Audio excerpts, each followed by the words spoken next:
Forget gold, forget Bitcoin. There is a new currency running the world, and it's being mined directly from your brain. For decades, we thought dopamine was about pleasure, but neuroscientist Wolfram Schultz discovered it's something far more powerful: anticipation. It's a reward prediction error signal. It fires when something is better than you expected, creating a chemical surprise that leaves you wanting more. Schultz calls these little devils because they drive us to constantly seek the next big thing. Once a reward becomes predictable, the dopamine fades.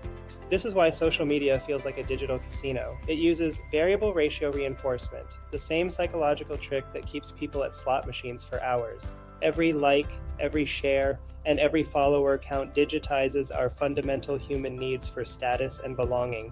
We are now quantified products. Algorithms even use notification batching, holding back your social validation to deliver it in bursts when you're most likely to be susceptible to a nudge. This has fueled a massive influencer economy, a sector that grew from $2 billion in 2020 to nearly $14 billion just a year later.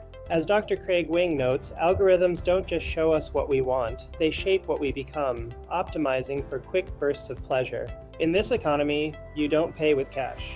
You pay with your focus. The average user now scrolls through 300 pages of content every single day. There's even a literal dopamine market. The industry for dopamine agonists and antagonists is projected to hit over $5 billion by 2034. Former Facebook executive Chamath Palihapitiya expressed tremendous guilt for creating tools that are actively and deliberately ripping apart the social fabric. In her work Dopamine Nation, Dr. Anna Lemke explains that constant overstimulation forces the brain to downregulate. It's a chemical defensive move. This downregulation leads to a state where natural, everyday joys feel bland, dull, and uninteresting compared to the digital rush. Teenagers are the innocent victims. Their reward-seeking limbic systems are highly active, but their impulse-controlling prefrontal cortex is still under construction.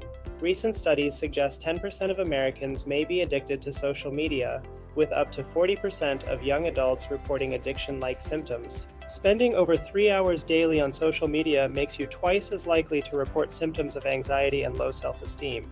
We've entered the era of dopamine scrolling, the habitual active seeking of novel content that leaves us physically and mentally drained.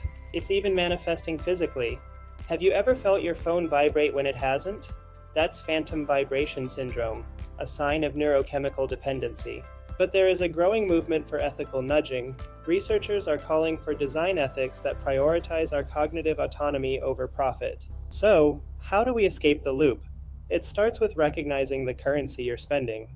Your attention is the most valuable thing you own. Some advocates suggest dopamine fasting, deliberately stepping away from high-stimulation activities to allow your receptors to reset. The goal isn't to delete your apps, but to regain cognitive autonomy, to be the master of your own chemical rewards. If you found this deep dive valuable, like and subscribe. Your focus is the new gold. Don't spend it all in one place.